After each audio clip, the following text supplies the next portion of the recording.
"You're not coming to the wedding.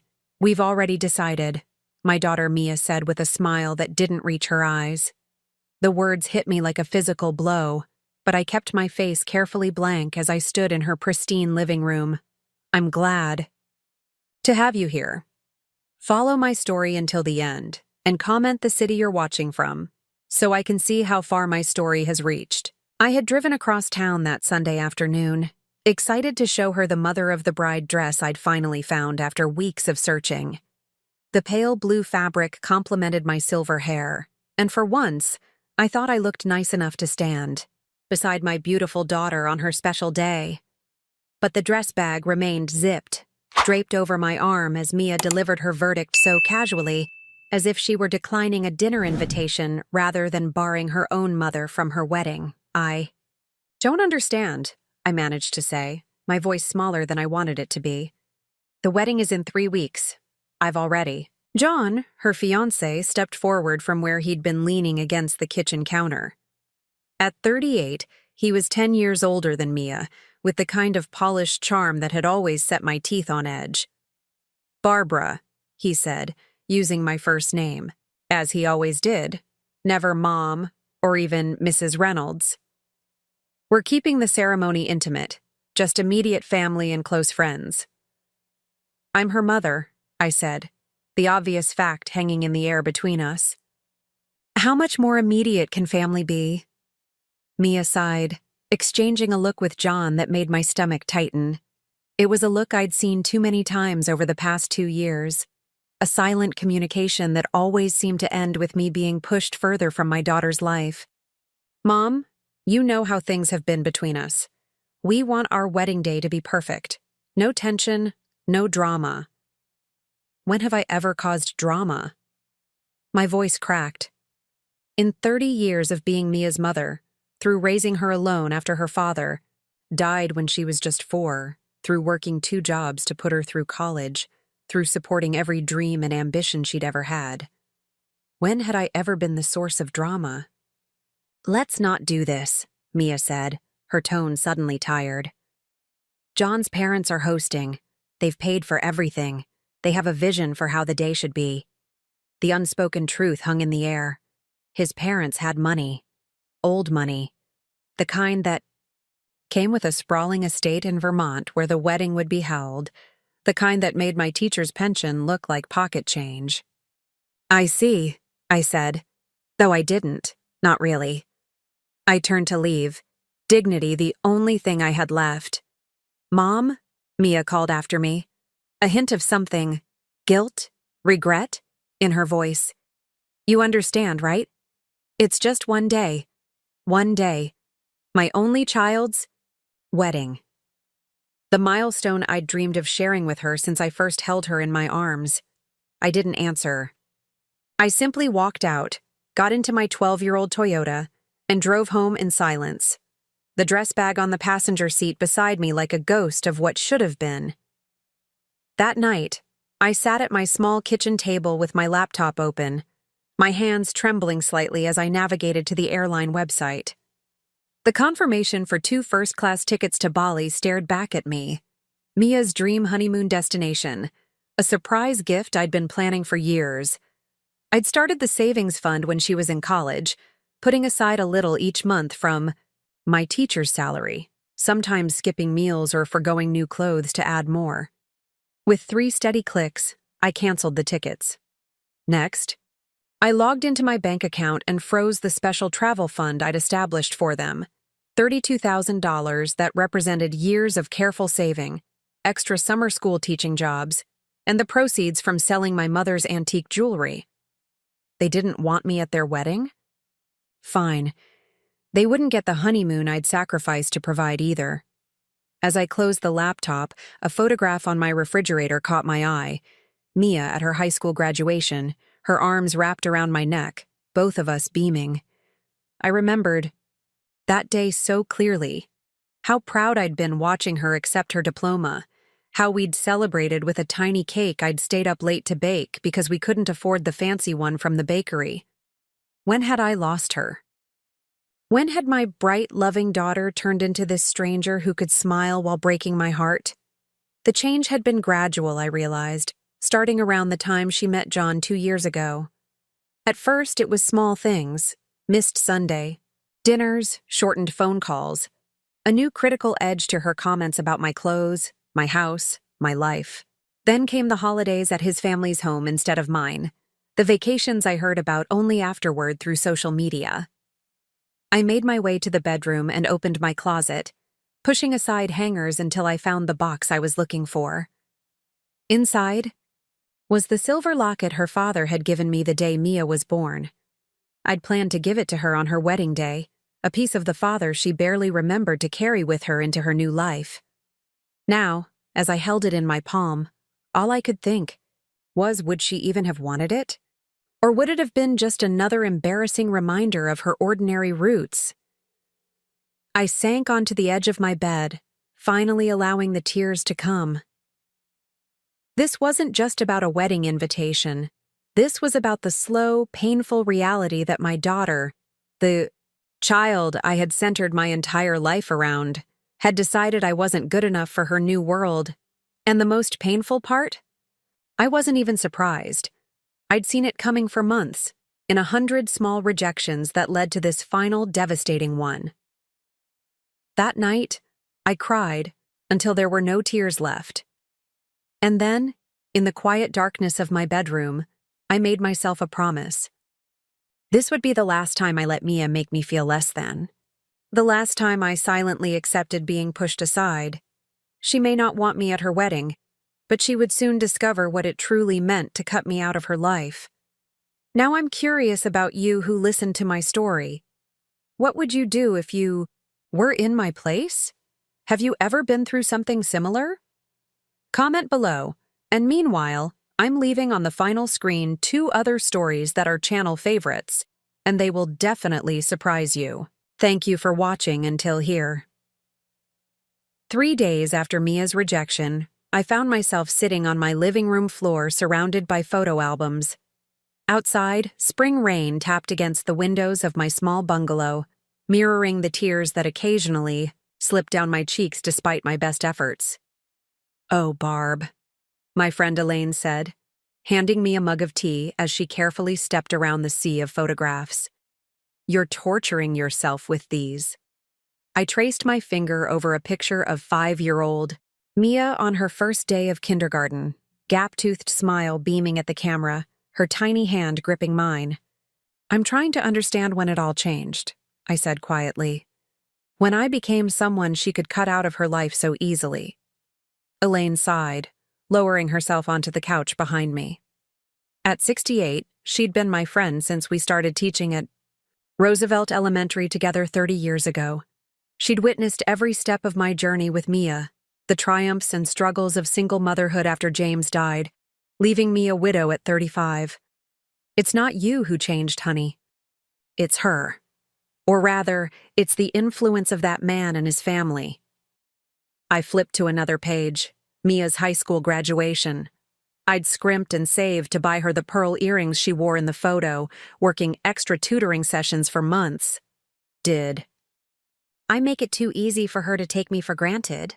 I wondered aloud. Did I give too much? Elaine snorted. "That's what mothers do, Barbara. We give." The question is why she started thinking it was okay to just take. My hand stilled over a more recent photo, Mia's 28th birthday dinner, about 6 months before she met John. Her eyes shone as she hugged me, the resemblance between us unmistakable, despite her dark hair against my silver. We'd been so close then. She'd call me almost daily, drop by on weekends, bring me little gifts, just because. Then John Whitfield entered her life, and everything shifted. "I sold my house," I said suddenly, looking up at Elaine. The confession had been sitting heavy in my chest for months. Elaine nearly spilled her tea. "What? This house? When?" I shook my head. "Not this one. My mother's house in Lakeview, the one I inherited. I've been renting it out since Mom died. It was worth quite a bit. The neighborhood got popular." Understanding dawned in Elaine's eyes. "The honeymoon fund." I nodded, gathering photographs. Into a neat pile, needing to occupy my hands. I sold it last year when they got engaged. The rental income was part of my retirement plan, but I shrugged. Mia always talked about wanting a honeymoon in Bali. First-class tickets, luxury resorts. I wanted to give her that dream. "Oh, Barbara," Elaine whispered, her voice tight with emotion. "It was going to be my surprise wedding gift. Now I don't know what I'm going to do with the money." I laughed hollowly. "Buy myself a trip to Bali, maybe?" Elaine set her mug down with a definitive thud. "You should tell her. Tell her what you've done, what you were planning." I shook my head firmly. "No, absolutely not." "Why the hell not? It might wake her up to how she's treating you." "Because I don't want her back out of guilt or obligation," I said quietly. "I don't want to be the mother who has to buy her daughter's love or respect. If she only wants me around because of what I can give her materially, then I don't want to be around at all." Elaine fell silent, watching me as I continued organizing photos, setting aside the ones that hurt too much to look at right now.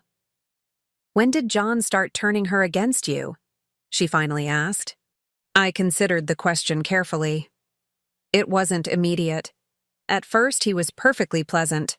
A bit condescending, maybe, but I wrote that off as nervousness. I paused, remembering. The real change came after he took her to meet his parents in Vermont. The weekend visit had stretched to a week. When Mia returned, something fundamental had shifted. She started making comments about how quaint my home was, how simple my life. She began mentioning things John's mother would never do, or how the Whitfields handle things. "His parents come from old money," I explained to Elaine. "They own some kind of publishing empire.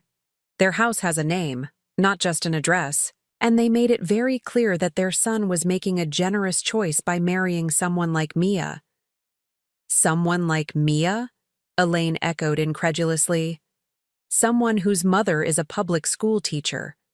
Someone who doesn't summer in the Hamptons. Or ski in Aspen." I smiled bitterly. "Someone normal." Elaine's face flushed with anger. "And Mia just accepted that? After everything you sacrificed to give her a good life?" I closed the photo album in my lap, suddenly exhausted.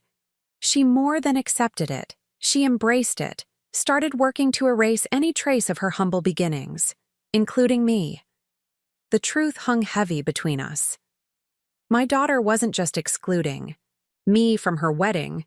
She was excluding me from the narrative of her new life, where having a mother who taught third grade for 30 years didn't fit the image she wanted to project. "Have you tried talking to her directly? Really telling her how you feel?" Elaine asked gently. "Every attempt ends the same way. She gets defensive. John intervenes. And suddenly, I'm the unreasonable one for having feelings." I rubbed my temples, feeling a headache forming. The last time, John actually suggested I might need therapy to deal with my attachment issues. Elaine muttered something unflattering about where John could put his suggestions. I laughed despite myself, then grew serious again. "The wedding is in 18 days. I've spent 30 years being the mother who always puts her daughter first. Now I need to be the woman who puts herself first." "And what does that woman want to do?" Elaine asked. I looked around at the scattered remnants of Mia's childhood, the piano recital programs I'd saved, the handmade Mother's Day cards, the photographs documenting every milestone. 30 years of motherhood reduced to paper memories while my actual daughter slipped away. "She wants to stop disappearing," I said firmly. "And she's going to start by showing Mia exactly what she's thrown away." Later that night, after Elaine left, I stood in front of my bedroom mirror. I hadn't really looked at myself, truly looked, in a long time. The woman staring back had silver hair cut in a practical bob, lines around her eyes from years of smiling and crying, and a softness to her body that spoke of comfort rather than glamour. John's mother, Caroline Whitfield, was probably 5 years older than me but looked 10 years younger. She had the preserved beauty that came from expensive skincare, regular cosmetic procedures, and never having to worry about money a day in her life. Was that why Mia had chosen her new family over me? Was I simply not polished enough for the life she wanted? I opened my jewelry box and took out the silver locket I'd planned to give Mia.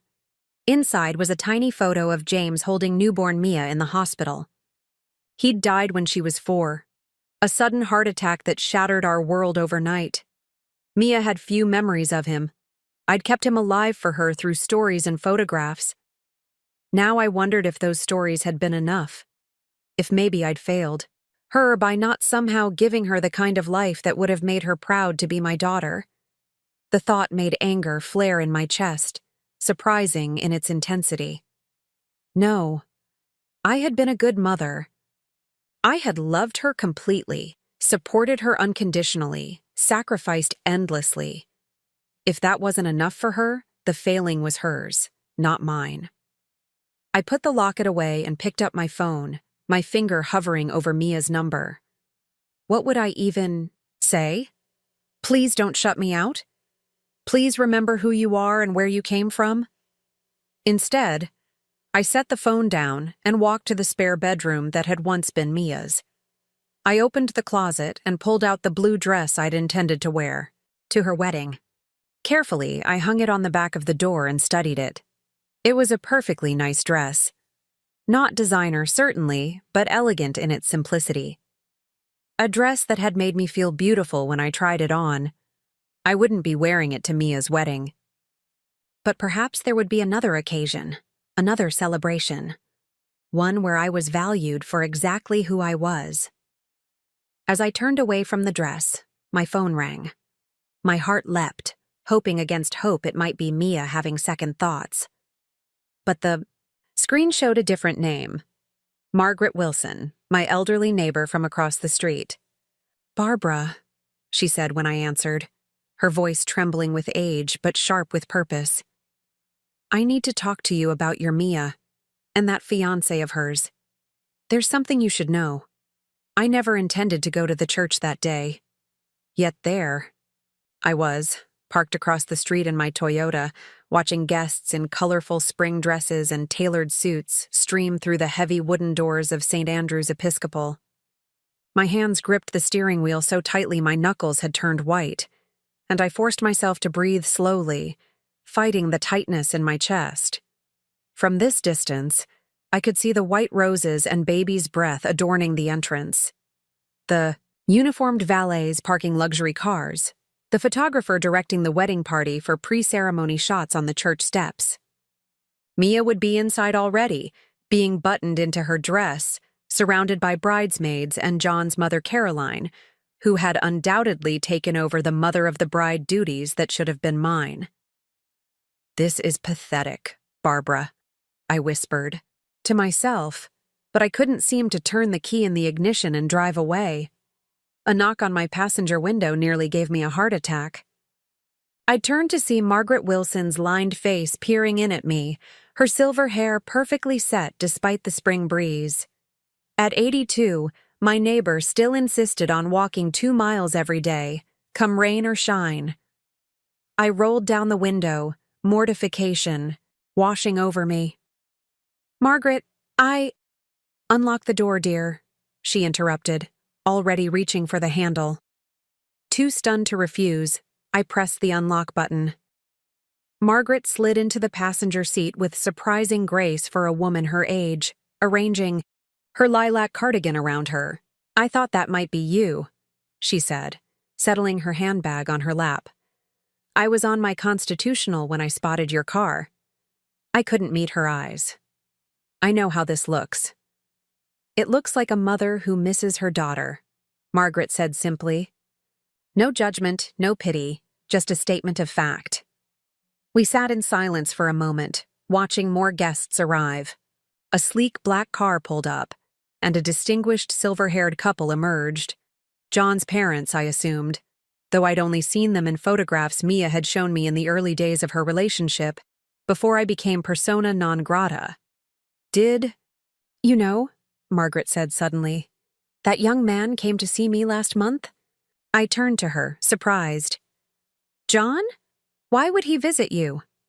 Margaret's eyes, faded with age but still sharp with intelligence, fixed on me. He was asking questions about you. Very specific questions. A chill ran through me. What kind of questions? About your finances, primarily. Whether you owned your home outright. If you had family money. Margaret's mouth tightened. He presented it as concern for Mia's mother, but there was nothing kind in his eyes. I remembered what Margaret had said on the phone 2 weeks ago, that there was something I should know about John.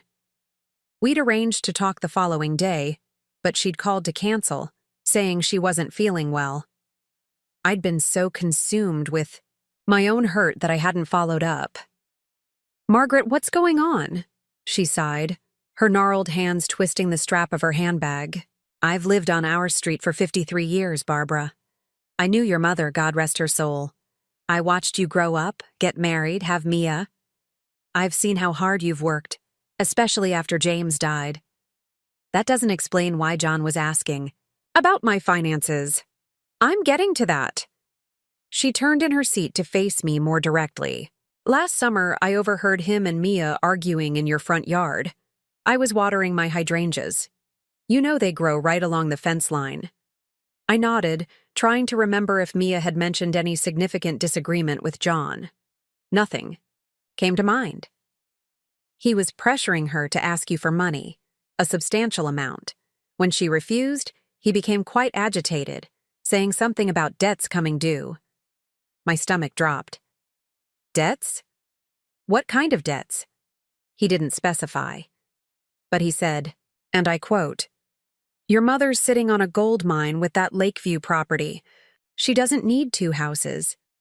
Margaret's eyes held mine. That's when I realized he'd been researching your assets. The Lakeview house. The one I'd sold to fund their honeymoon. A honeymoon they now wouldn't be taking, at least not on my dime. "Did Mia know I sold it?" I asked, my voice barely above a whisper. Margaret shook her head. "Not based on their conversation. She kept saying she wouldn't ask you to sell property that had been in the family for generations just because he'd made some bad investments." Bad. Investments. The words echoed in my mind, pieces suddenly clicking into place. John's interest in my financial situation. The increasing pressure from Mia over the past year to simplify my life by selling my mother's house. The way John had begun dropping hints about how I should enjoy my retirement instead of managing rental property. They hadn't known I'd already sold it. That I'd liquidated a significant asset for their benefit.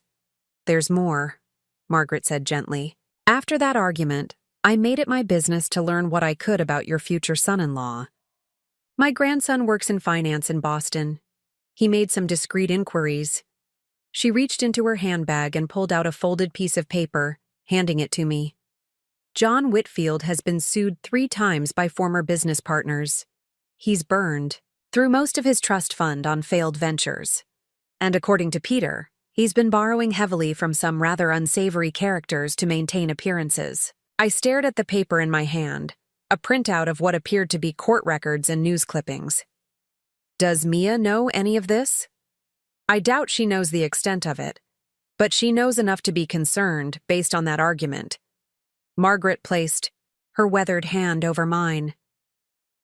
"Barbara, I believe he's marrying her to access her future inheritance, which he assumes includes your properties." The irony might have made me laugh if it wasn't so painful. John was marrying my daughter for money he thought she would inherit from me, the mother he'd worked so hard to excise from their lives. "Why are you telling me this now?" I asked, looking up at the church where my daughter was about to pledge her life to a man who saw her as a meal ticket. "Because you deserve to know the truth," Margaret said simply. "And because that young man nearly knocked me down on my own porch when I refused to tell him about your finances. Only my walking stick saved me from a nasty fall." Anger flared in, my chest hot and sudden. "He could have hurt you." "I've survived worse," Margaret said with a dismissive wave, "but it showed me his true character. The kind of man who would intimidate an elderly woman is not the kind of man who should be marrying your daughter." I looked back at the church, my mind racing. What was I supposed to do with this information? Storm into the church and object? To the marriage like in some dramatic movie scene? Mia wouldn't believe me. She'd see it as another attempt to control her life, to sabotage her happiness. I can't stop this wedding, I said finally. She's made her choice. Margaret nodded, understanding in her eyes. Sometimes all we can do is stand ready to catch our children when they fall. And they always fall, Barbara.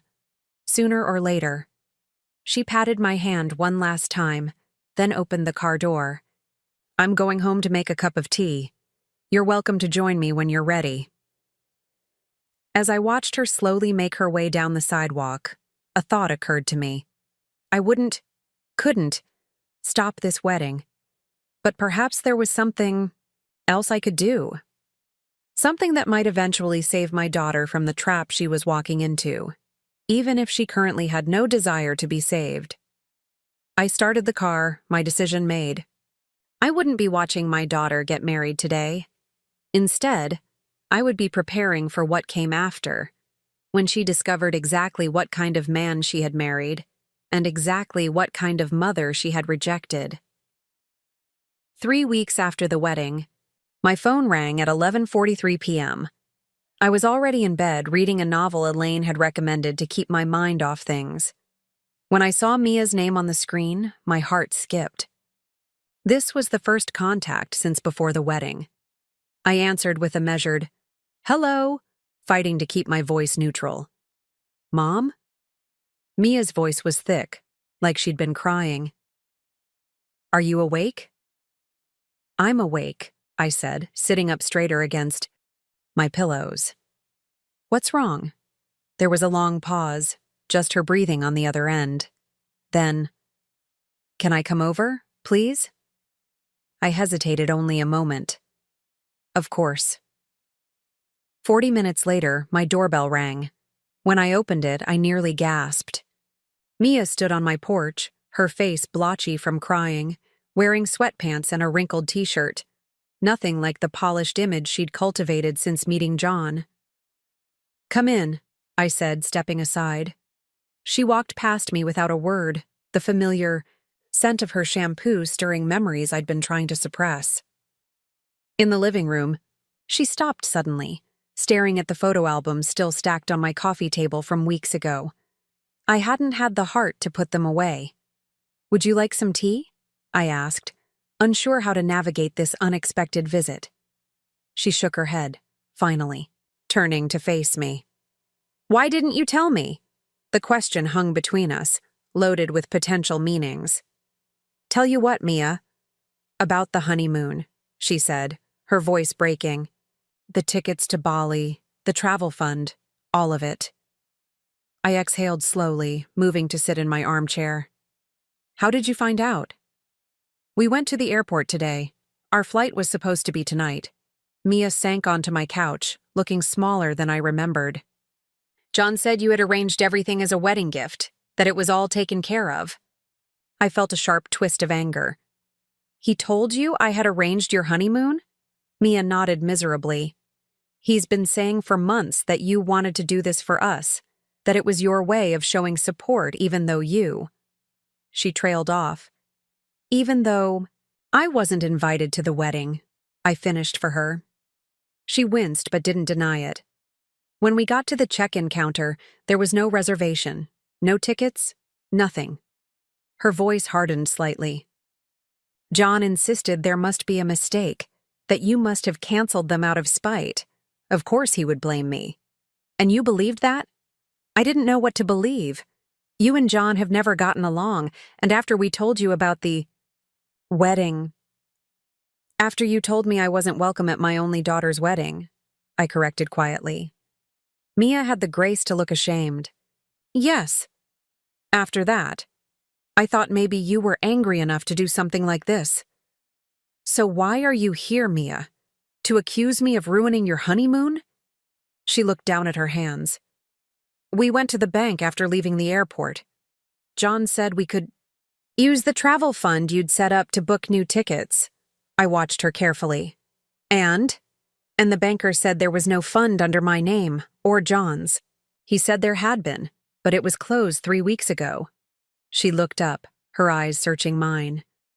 Right after I told you about the wedding. I nodded once, not trusting myself to speak. Mom, I need to know the truth. Were there ever tickets to Bali? Was there really a travel fund? For a moment, I considered lying. It would be easier to let her believe I'd made the whole thing up, that John had been mistaken rather than deliberately deceptive. But I was done hiding the truth to spare other people's feelings. Yes, I said simply. I booked first-class tickets to Bali months ago, and I started a travel fund when you were still in college. I sold your grandmother's house in Lakeview last year to make sure you'd have the honeymoon of your dreams. Mia's eyes widened. You sold Grandma's house? But you loved that house. You always said you were saving it for retirement. I loved you more, I said quietly. At least I thought I did. Tears welled in her eyes. Then why did you cancel everything? Why do you think, Mia? My voice was steadier than I expected. You made it very clear I wasn't part of your life anymore. Why would I give you a gift worth tens of thousands of dollars when you couldn't even find room for me at your wedding? She flinched as if I'd slapped her. It wasn't like that. Then what was it like? Explain it to me, because I've been trying to understand for weeks. Mia wiped at her tears with the back of her hand, a gesture so reminiscent of her childhood, self that my heart ached. John said. He said it would be easier for everyone, that his parents had certain expectations, and you might feel uncomfortable, that you wouldn't enjoy yourself among people like them. People like them, I repeated, flatly. Rich people, she clarified, having the decency to look embarrassed. John said you'd feel out of place, that it would be a kindness to spare you that. The calculated cruelty of it took my breath away. And you believed that? That I would rather be excluded entirely than potentially feel a little awkward? I don't know what I believed anymore, she whispered. Everything's so confusing. John keeps telling me one thing, but then I find out something else is true. Like tonight. I leaned forward. What happened tonight, Mia? Why are you really here, honey? Took a shuddering breath. After we left the bank, John was furious. He started accusing me of hiding money from him, saying I must have known about the fund being closed. When I said I didn't, She trailed off, her hand unconsciously going to her wrist. Cold dread washed over me. Did he hurt you? No, not really. He just grabbed my arm. He was upset. I got up and moved to sit beside her on the couch, gently, taking her hand and pushing up her sleeve. Dark bruises were forming on her wrist, the unmistakable pattern of fingerprints. This is not what being upset looks like, Mia. This is abuse. She pulled her arm back. It's not like that. He's never done anything like this before. He's just under a lot of pressure. What kind of pressure? I asked, thinking of what Margaret had told me about John's financial troubles. Mia hesitated. He's having some business issues, investments that didn't work out, he thought. She paused, seeming to struggle with what to say next. He thought, your mother's money would solve his problems, I finished for her. Her eyes met mine, startled. How did you know? Margaret Wilson overheard you two arguing last summer. About him wanting you to ask me to sell the Lakeview house. Mia's face crumpled. Oh God, I'm so sorry, Mom. I never meant for any of this to happen. I loved him. I thought he loved me. And now I don't know what to think. When the banker told us the fund had been closed, he mentioned that John had tried to access it 3 weeks ago. Before the wedding. Before you closed it. She looked at me, realization dawning in her eyes. John knew about the fund all along. He just didn't tell me. Because he wanted the money, not the honeymoon, I said gently. Mia's phone buzzed on the coffee table.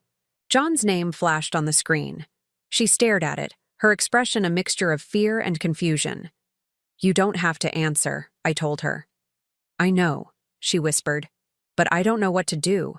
We've only been married 3 weeks. I can't just—" "You can just," I said firmly. "You can do whatever you need to do to be safe." The phone stopped buzzing, then immediately started again. Mia picked it up with a shaking hand and turned it off completely. "I need some time to think," she said. "Can I stay here tonight?" "Of course," I said, relief washing over me. It was a small step, but an important one. "You can stay as long as you need to." As I got sheets and a blanket for the couch, Mia wandered over to the photo albums on the coffee table. She opened one, her finger tracing over a photograph of the two of us at the beach when she was about 7. "I remember this day," she said softly. "You took off work even though we needed the money because I was so desperate to see the ocean. You built a sandcastle so big you could sit inside it," I recalled, smiling at the memory. "You were a good mom," Mia said, her voice thick with emotion. I don't know why I let John convince me otherwise. I set the blankets down and sat beside her, allowing myself to put an arm around her shoulders. To my surprise, she leaned into me. "I think," I said carefully, "that people like John are very good at finding the small cracks in our relationships and widening them until they become chasms. But chasms can be bridged if both people are willing to try." Mia looked up at me, her eyes red but clearer than they'd been all evening. "I'd like to try," she said, "if you'll let me." It wasn't forgiveness. Not yet. But it was a beginning. The pounding on my front door started at 6:47 the next morning. I was already awake, sitting at the kitchen table with a cup of coffee, watching the sunrise paint my small backyard in shades of gold. Mia was still asleep on the couch, exhausted from a night of sporadic tears and hesitant confessions. I rushed to the door before the noise could wake her, my heart hammering against my ribs. I knew who it was before I even looked through the peephole. John stood on my porch, his normally impeccable appearance disheveled. His expensive shirt was wrinkled, his hair uncombed, his eyes bloodshot. When I cracked the door open, keeping the chain in place, I caught the unmistakable smell of alcohol. "Where is she?" he demanded, his voice just shy of a shout. "Lower your voice," I said firmly. "You'll wake the neighbors." He glared at me through the narrow opening. "I know she's here. Her car is in your driveway." His hand pressed against the door, as if testing whether he could force it open. "I need to talk to my wife." "She doesn't want to talk to you right now, John." His face contorted with anger.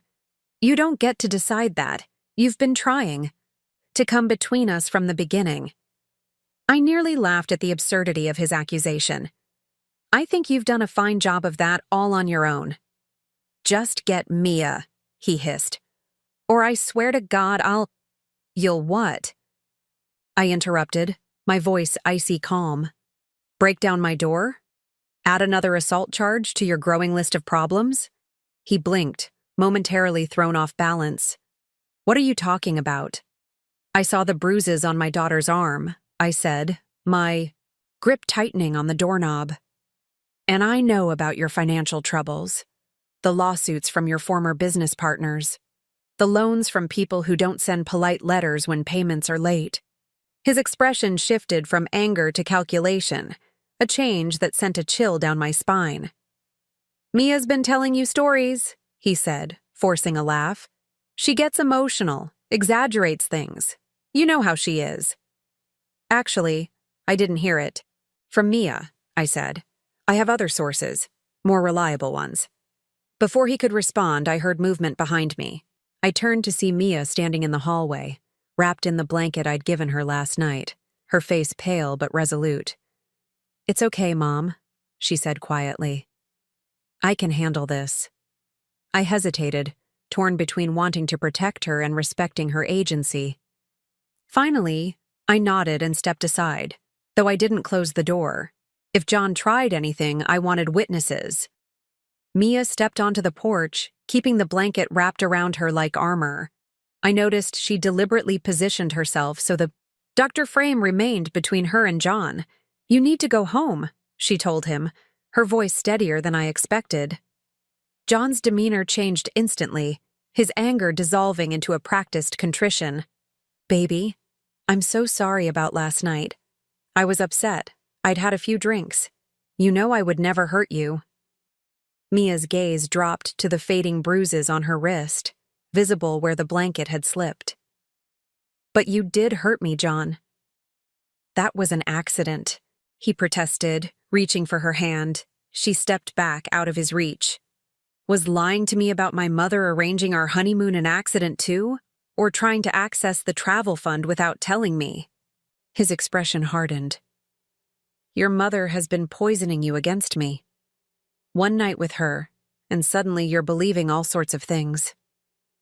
"My mother showed me the confirmation emails for the canceled tickets," Mia said. "And the bank manager?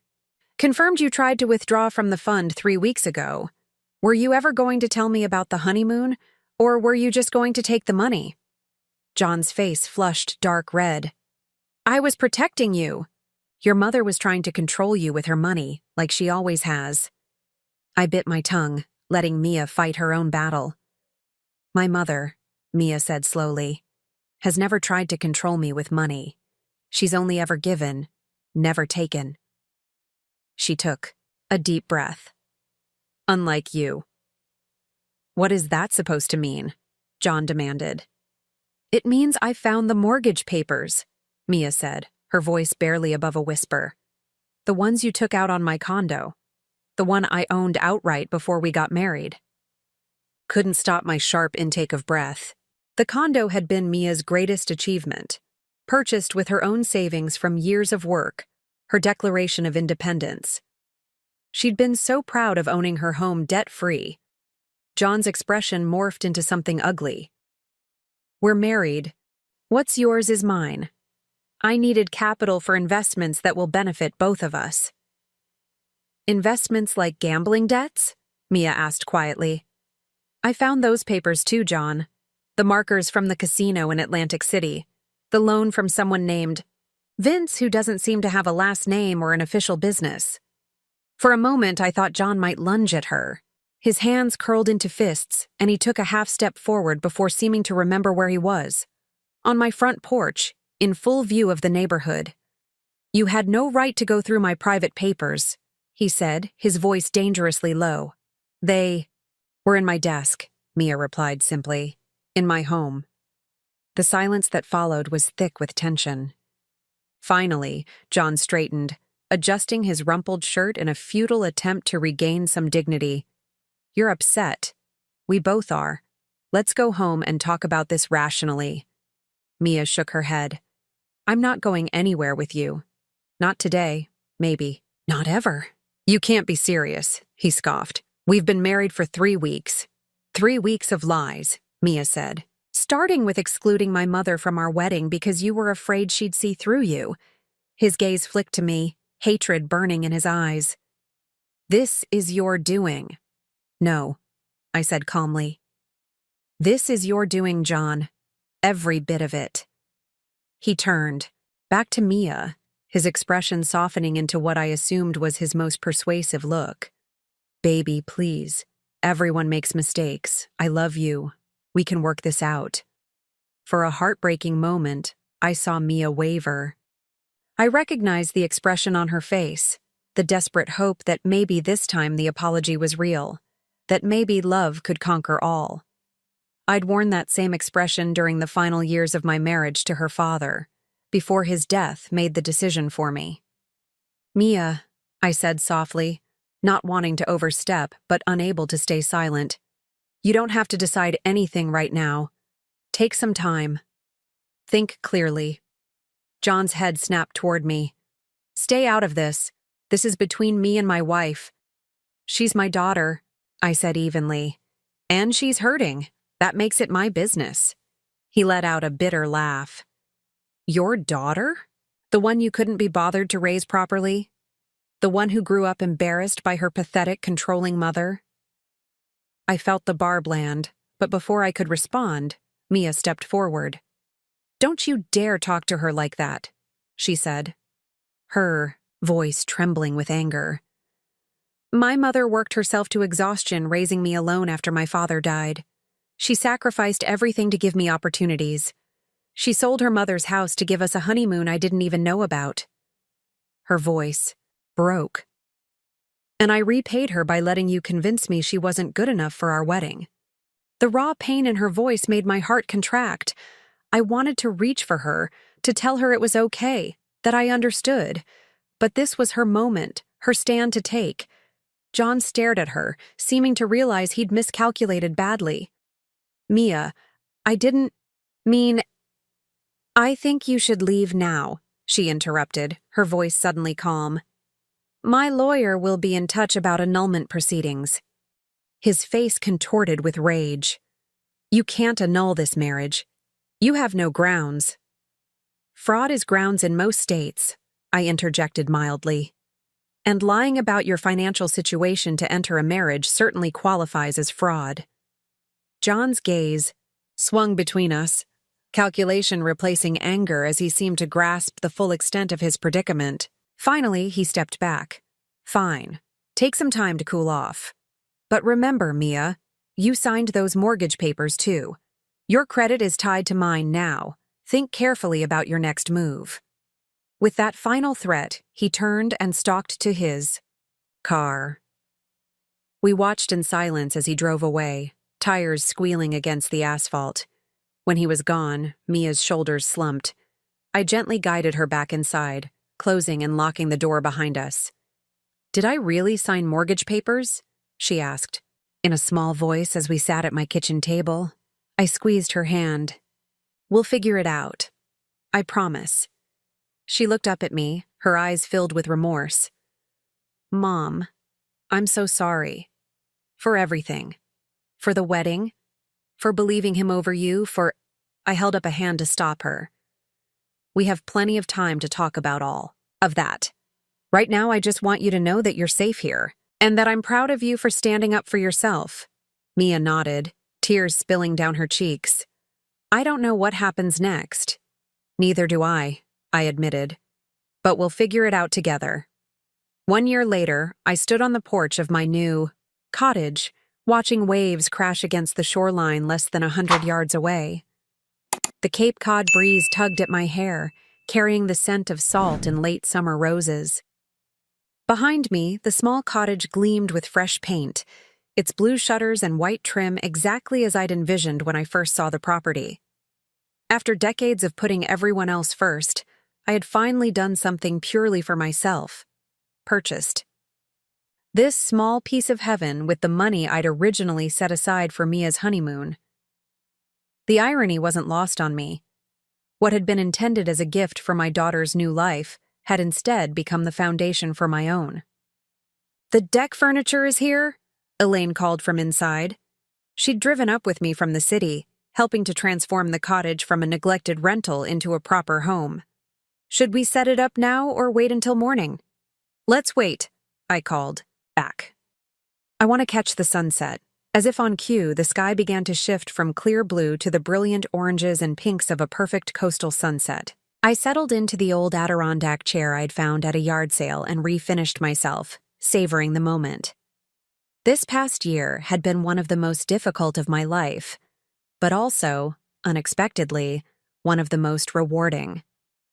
The annulment proceedings had been messy, with John fighting every step of the way until evidence of his financial deceptions became too overwhelming to ignore. His careful facade had crumbled quickly once investigators started digging into his affairs. Mia had moved in with me for 3 months after that confrontation on my porch. Those months had been a delicate dance of rebuilding trust, of honest conversations that sometimes lasted late into the night. We cried together, laughed together, and slowly found our way back to the relationship we'd had before John entered our lives. It hadn't been easy.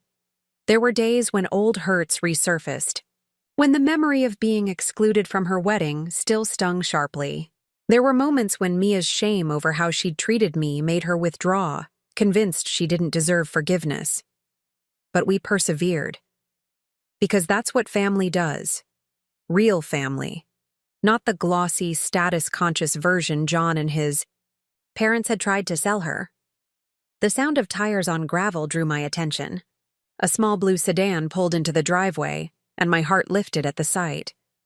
Mia stepped out, her hair pulled back in a simple ponytail, looking more like herself than she had in years. "You made it," I called, rising to meet her. "Sorry I'm late," she said, hugging me tightly. "The closing took forever, but it's done. The condo is officially sold." After months of legal wrangling, Mia had managed to extricate herself from the mortgage John had taken out against her condo. The sale represented the final severing of financial ties between them, the last step in moving forward. "How do you feel?" I asked as we walked toward the porch. She considered the question, her expression thoughtful. "Lighter. Like I can finally breathe again." She glanced at me. "Is that how you felt when you bought this place?" I nodded, understanding exactly what she meant. "There's something powerful about making a decision solely for yourself, isn't there?" "I'm still getting used to it," she admitted. Inside, Elaine had set out a simple dinner of clam chowder and fresh bread from the local bakery. As we settled, around the small dining table, the conversation flowed easily among the three of us, punctuated by laughter that felt healing in its normalcy. After dinner, Elaine excused herself to call her husband, leaving Mia and me alone at the table with our cups of tea. "I have something for you," I said, rising to retrieve a small gift-wrapped box from the sideboard. "A housewarming gift of sorts." Mia accepted it with a questioning look. "But you don't even know where I'm going to live yet. I haven't decided if I'm staying in the city or moving closer to the school." She'd recently accepted a position teaching art at an elementary school, rediscovering her passion for creativity that had been dormant during her relationship with John. "Open it," I encouraged. She unwrapped the small box carefully, lifting the lid to reveal a key attached to a silver dolphin keychain, a nod to her childhood love of marine life. "Mom?" she questioned, looking up at me with confusion. "It's a key to the cottage," I explained. "I want you to feel like this is your home too. Whenever you need a break, whenever you want to visit, planned or unplanned, you're always welcome here." Tears welled in her eyes. "Even after everything?" "Especially after everything," I said firmly. "Mia, this year has taught me that love isn't about keeping score. It's not about who deserves what. It's about choosing each other, even when it's hard. Maybe especially when it's hard." She cradled the key in her palm as if it were infinitely precious. "I don't know if I'll ever stop feeling guilty about the wedding, about shutting you out when I should have trusted you the most." "I hope you do stop feeling guilty. Eventually," I said gently. "Not because what happened didn't hurt. It did. But because carrying that weight forever won't help either of us move forward." Mia nodded slowly, wiping a tear from her cheek. "I've been thinking a lot about what you said months ago, about John finding the cracks in our relationship and widening them, about how those cracks were already there before he came along." I waited, giving her space to continue. "I think I always resented how hard you worked when I was growing up," she admitted. "I saw other mothers volunteering at school, attending every event, and I felt less important somehow.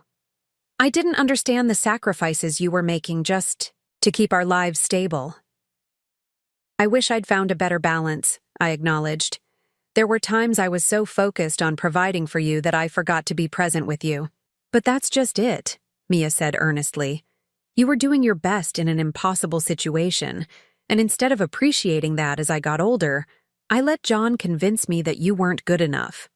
She shook her head, self-recrimination clear in her expression. "How could I have been so blind?" "Because he was telling you what part of you wanted to hear," I said simply. "We all have vulnerabilities, Mia. The right person, or the wrong person, can tap into them with frightening precision." We sat in comfortable silence for a while, the sound of waves against the shore filling the cottage. Finally, Mia reached into her bag and pulled out a small wrapped package of her own. "I brought something for you, too," she said, sliding it across the table. "It's not much, but—" I unwrapped it carefully, my breath catching when I saw what was inside.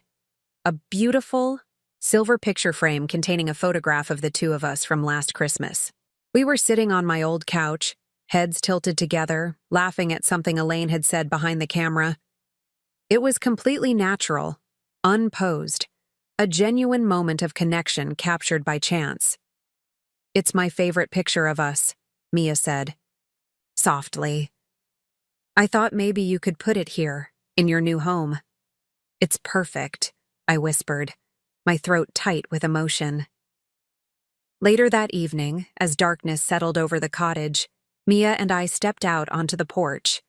The night was warm, stars emerging in the clear sky, the steady rhythm of the waves a soothing backdrop. Without a word, Mia extended her hand to me. "What are you doing?" I asked, smiling as I took it. "Remember how you used to dance with me in the living room when I was little?" she said. "After Dad died, when I'd have nightmares, you'd put on that old Ella Fitzgerald record, and we'd dance until I forgot to be scared."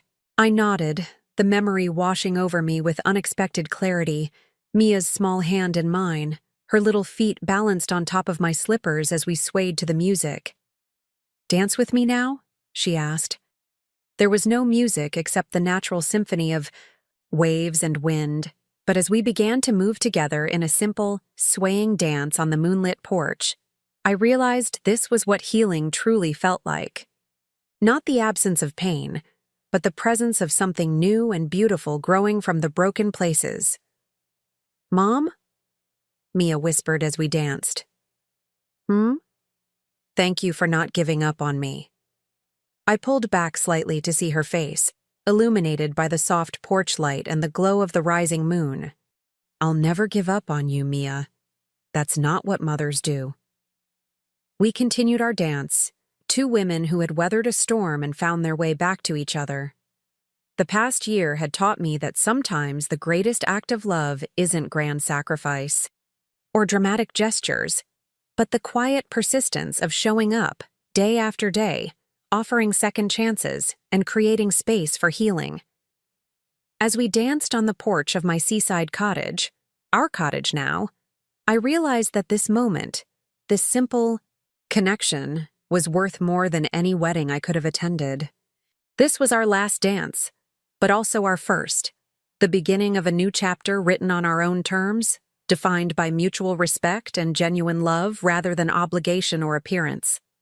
And as the ocean waves kept their steady rhythm against the shore, I held my daughter close and silently thanked the universe for bringing us here, not just to this place, but to this moment of authentic connection that no one could ever take away.